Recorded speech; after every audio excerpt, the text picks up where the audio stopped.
Hello and welcome to another Daily Dose of Insights powered by Container Exchange. My name is Christian, and every other day we bring to you the key news, stories, and data points that move container markets and hence your business. Today it's Wednesday, so we typically look at the charts that move the week, so to speak, both on the trading and leasing side. And today I'd like to particularly look at the US container trading, US or North American container trading market. Let me quickly share my screen to give you a little bit more guidance of what I'm talking about.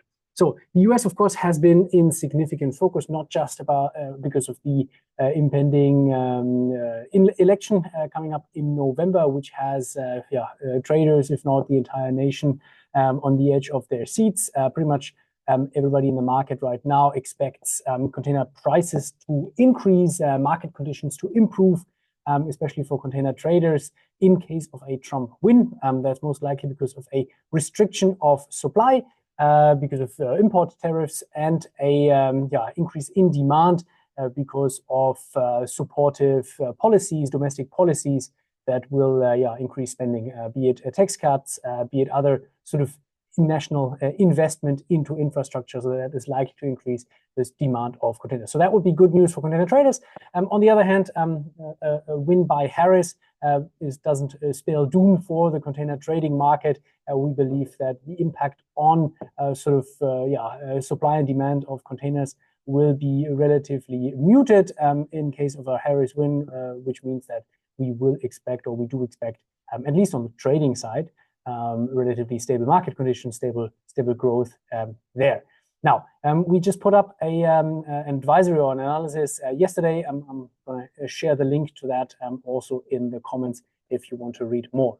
I'm very much looking forward to hearing your points of views. And that is the election. But of course, we also have the strike by the ILA, so the Longshore Union in the U.S. East and Gulf ports, which have gone on strike yesterday on the 1st of October in order to increase their wages and stop automation trends within the terminals. And this shutdown of ports, of course, has significant implications on the movement of containers through these ports.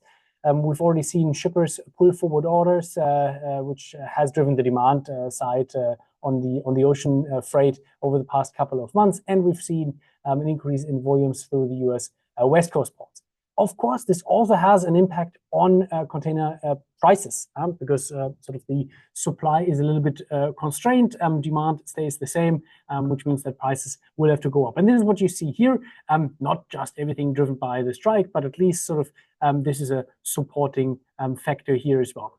The chart here shows 40-foot high cube cargo-worthy containers in key North American locations: Chicago, Dallas, Denver, Houston, and Montreal. Here just illustratively these 5 locations.